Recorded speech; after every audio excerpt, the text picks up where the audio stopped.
میرے اوپر جب دہشت گردی سے لے کر غداری تک اور غداری سے لے کر توڑ پھوڑ تک اور توڑ پھوڑ سے لے کر گائے چوری تک کے پرچے جو ہے وہ میرے اوپر کروائے گئے. 25 سے زیادہ FIR تھی میرے اوپر. جب میں نے پشاور ہائی کورٹ سے بیل کروائی تو مجھے پنجاب نہیں آنے دیا گیا. جب میں پنجاب آئی ملتان ہائی کورٹ سے مجھے ڈیرہ غازی خان میں غازی گاڑی کے اوپر نہیں آنے دیا گیا. ہر ٹرک کو ہر گاڑی کو چیک کیا گیا. کچھ لوگوں کے اوپر ان کی اتنی سخت نظر ہوتی ہے, PMLN اتنی ڈرتی ہے کہ وہ سمجھتے ہیں کہ ان کے آنے سے میدان میں آنے سے ان کی بالکل جو ہے مورل اتھارٹی ختم ہو جائے گی. تو مورل اتھارٹی تو ختم ہے. حافظ فرد کی بات یا ہمارے باقی MP یا CM کے کینڈیڈیٹ جو میاں اسلم اقبال, دیکھیں جامی میں ایک ایگزامپل دے رہی ہوں کہ کیا ہر پنجاب اسمبلی کے اجلاس سے پہلے کرفیو ہوگا؟ کیا ہر پنجاب اسمبلی سے پہلے خواتین کو سڑکوں پہ گھسیٹا جائے گا؟ کیا ہر پنجاب اسمبلی کے الیکشن سے پہلے پورا پنجاب جو ہے وہ یرغمال ہوگا؟ تو یہ کس قسم کی سیاست ہے؟ میں تو سمجھتی تھی کہ الیکشن ہو جائے گا جس طریقے سے ہوگا, کوئی اپوزیشن میں بیٹھ جائے گا, کوئی حکومت کے اندر بیٹھ جائے گا, چلو پاکستان کے لوگوں سے تو کوئی تو نجات ہوگی. لیکن اس سب سے حل تو نہیں ہمیں مل رہا نا. یہ تو اب نعرے بازی ہوگی, ایک دوسرے کا جینا حرام کیا جائے گا, ایک دوسرے پہ الزامات لگائے جائیں گے. اس طرح سے اسمبلیز یا ملک اس طرح سے فنکشن نہیں کرے گا. ایک عام شہری کو تو کوئی ریلیف نہیں ملنے والا ان نتائج سے اور ان حکومت سازیوں سے. تو پھر حل کیا آپ کی نظر میں؟ حل یہ ہے کہ IMF کو خط لکھا جائے. کیا آپ اس سے ایگری کرتی ہیں؟ آپ کو لگتا ہے کہ واقعی PTI کی قیادت کو IMF کو خط لکھنا چاہیے؟ دیکھیں اجمل, جہاں تک مینڈیٹ کی بات ہے نا کہ عوام کی مینڈیٹ پہ ڈاکہ ڈالا گیا, مجھے پتا ہے کہ میرے سمیت میرے لیڈر تو ابھی تک جو اس وقت جیل کے اندر سزا کاٹ رہے ہیں فریولس کیسز میں. پھر سیکنڈ ایئر لیڈرشپ کو اٹھایا گیا, ہم پہ ہزاروں FIR دے دی گئی. پھر خواتین کو جس طریقے سے ہراس کیا گیا, فیملی کو لیڈر سے لے کر ورکرز تک, ورکرز سے لے کر ووٹرز تک جو ہے نہیں بخشا گیا. تو وہاں کس قسم کا مینڈیٹ ہوگا, کس قسم کی حکومت کو چلانے کی کوشش کی جا رہی ہے؟ دیکھیے پاکستان کے عوام بھی کہتے ہیں ایک خاموش انقلاب 8 فروری کو آیا. یہ بات اپنی جگہ درست ہوگی. ووٹ سے لیا نا. یہ بات ووٹ یا آپ کی جیت یا جو بھی آپ کا استحقاق ہے وہ اپنی جگہ درست ہوگی. میں یہ عرض کر رہا ہوں کہ کیا اس کا حل یہ ہے کہ پھر IMF کو خط لکھا جائے؟ کیونکہ آپ کی ہی پارٹی قیادت اس بارے میں 2 رائے رکھتی ہے. کچھ سینئر رہنماؤں کا خیال یہ ہے, چاہے وہ بیرسٹر حامد خان ہوں یا دیگر, کہ بالکل ایسا نہیں ہمیں کرنا چاہیے, ملکی مفاد کو نقصان پہنچے گا. لیکن علی ظفر ہوں یا شیر افضل مروت ہوں, ان کی رائے کچھ اور ہے. میں جاننا چاہ رہا ہوں کہ کیونکہ آپ بھی پارٹی کے ساتھ بڑی لوائل ہیں, پارٹی قیادت کے ساتھ لوائل ہیں, کیا واقعی PTI کو خط لکھنا چاہیے IMF کو یا نہیں؟ میں تو اجمل اگر میری وہ ان انٹرپٹڈ صرف 2 میرے پوائنٹس سن لیں. بسم اللہ. سب سے پہلا تو یہ کہ ملک کو نقصان تو پہنچتا ہے عوام کا مینڈیٹ چرانے والوں کو, عوام کے ووٹ کی مرضی کے بغیر چیف منسٹر اور پرائم منسٹر بننے والوں کو, اور عوام کے اوپر جو ہے FIR کروانے کو, خواتین کو جو ہے وہ سڑکوں کے اوپر گھسیٹنے والوں کو اور اپنے مخالفین کو اریسٹ کروانے سے جو ہے ملک کا نقصان ہوتا ہے. ملک کا نقصان جو ہے کسی کو خط لکھنے سے یا ملک کے لیے آواز اٹھانے سے یا اپنے مینڈیٹ کے جس نے چوری کیا اس کا حق لینے سے ملک کا استحقاق بھی مجروح نہیں ہوتا اور ملک کی رسپیکٹ بھی مجروح نہیں ہوتی. جہاں تک آپ نے IMF کی بات کی, اس کی چھوٹی سی اگزامپل دیتی ہوں. میں خود جو ہے وہ منسٹر تھی, ہم لوگ جب FATF کے قوانین جو ہے جب وہ پاس کروا رہے تھے, پاکستان کو گرے لسٹ سے نکالنا تھا, یہ بلیک لسٹ میں پاکستان جا رہا تھا. اس وقت اگر آپ کو یاد تھا کہ پیپلز پارٹی اور PMLN دونوں واک آؤٹ کر گئی تھی تاکہ پاکستان خدا نخواستہ بلیک لسٹ کے اندر چلا گیا.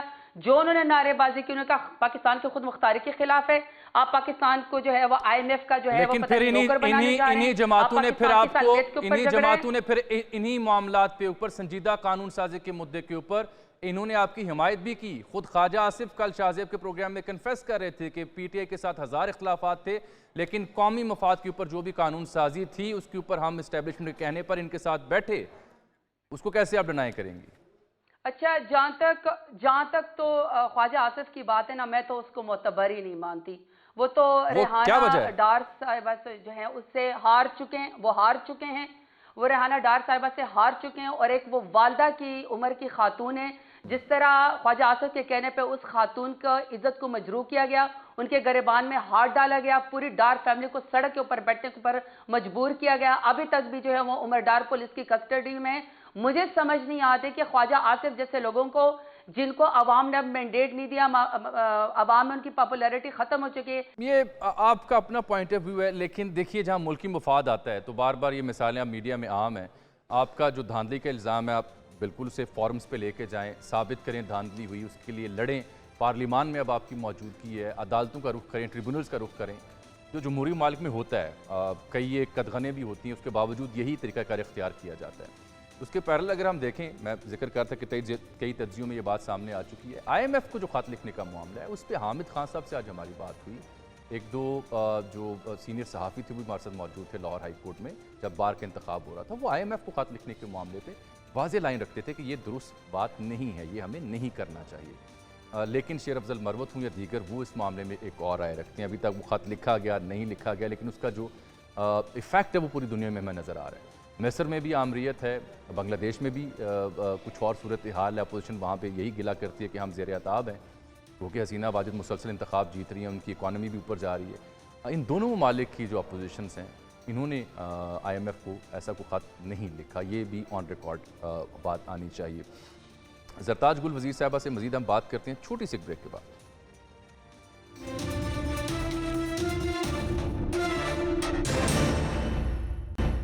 ویلکم بیک ناظرین، میں ذکر کر رہا تھا کہ حساس اور اہم معاملات کے اوپر پارٹی کے اندر بھی جو تحریک انصاف ہے کئی آراء پائی جاتی ہیں۔ حامد خان صاحب کو میں نے ذکر کیا، زرتاج گل وزیر صاحب آج بڑے عرصے بعد ہم سے مخاطب ہیں، ان سے ہم مختلف موضوعات پر بات کر رہے ہیں۔ زرتاج جی یہ بتائیں کہ یہ جو بیرسٹر گوہر ہیں ان کو کیوں چیئرمین شپ کے عہدے سے ہٹایا جا رہا ہے، اور پھر علی ظفر صاحب جو ہیں وہ کیوں معذرت کر رہے ہیں، یہ ہوا کیا ہے، کیا سمجھ آئی آپ کو؟ جو میں صرف آپ کو اپنی پچھلی والی بات کا جواب وہ کرنا چاہتی ہوں کہ جہاں تک آپ نے کہا آئی ایم ایف کو خط لکھنا چاہیے یا نہیں، دیکھیں ابھی تو نہ کوئی خط لکھا گیا ہے، ایک پارٹی میں ڈیبیٹ ہوگی، اس کے اوپر بات ہوگی، اور ظاہری بات ہے تب بھی جب وہ خان صاحب سے ان کا وقت ملا تھا بیفور دی الیکشن، تب یہی بات ہوئی تھی کہ ملک کے اندر فری اینڈ فیئر الیکشن ہونا چاہیے۔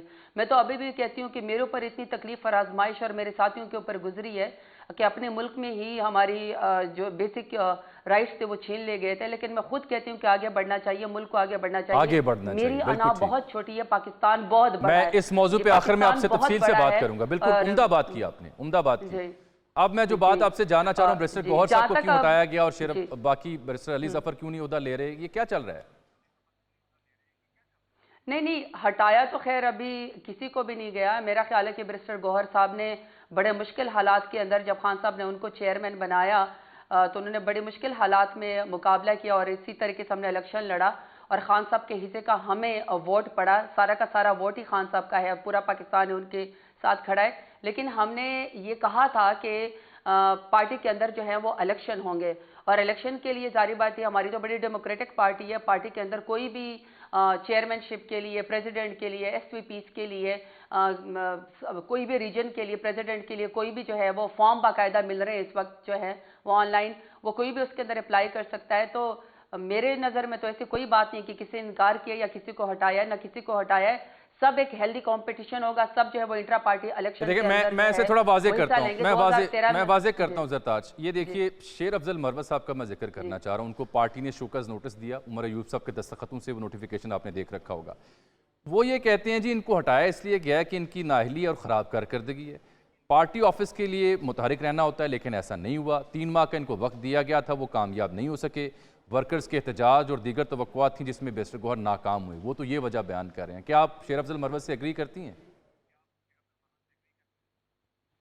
نہیں، میں تو نہ کوئی سائیڈ لے سکتی ہوں، نہ میں کسی کی طرفداری کر سکتی ہوں۔ میں تو صرف ایک ہی بات کر سکتی ہوں کہ پاکستان تحریک انصاف ایک واحد جماعت ہے جو گراس روٹ سے لیول سے لے کر ورکر کو پروموٹ کرتی ہے، اور ایک ہی واحد جماعت ہے پاکستان کے اندر جس میں واقعی الیکشن ہوتا ہے، انٹرا پارٹی الیکشن ہوتا ہے، باقی تو ساری پارٹیوں کے اندر جو ہے وہ خاندانے ہیں۔ ٹھیک، میں یہ اس لیے بات اٹھا رہا تھا کہ دیکھیں نا جو پارٹی نے نوٹس دیا ہے اس میں کہا گیا کہ انہوں نے پارٹی چیئرمین کے خلاف بیان دیا ہے، ایسا کرتے ہوئے انہوں نے پارٹی پالیسی کی خلاف ورزی کی ہے، پارٹی کی جانب سے اس بیان کو نظر انداز نہیں کیا جا سکتا، اظہار وجوہ کا نوٹس دیا گیا ہے کہ 2 دن کے اندر وہ غیر مشروط معافی نامہ جمع کروائیں، اور اگر بیان اور جواب تسلی بخش نہ ہوا تو پارٹی پالیسی کے تحت کارروائی کی جائے گی۔ یہ پارٹی یہ سمجھتی ہے شیر افضل مروت صاحب کے اس بیان کے اوپر۔ ایک اچھی بات البتہ زرتاج گل وزیر صاحبہ نے کی کہ وہ بھی یہ سمجھتی ہیں کہ جو کچھ ان کے ساتھ جو مقدمات یا جو مسائل ان کو دیکھنا پڑے یا سننا پڑے اس کے باوجود آگے بڑھنا چاہیے۔ یہیں سے میں پروگرام کے آخر تک لے جاتا ہوں زرتاج جی، یہ بڑا اچھا سٹیٹمنٹ ہے، کاش کہ تمام سیاستدان یہی سوچیں، ملک کے لیے سوچیں۔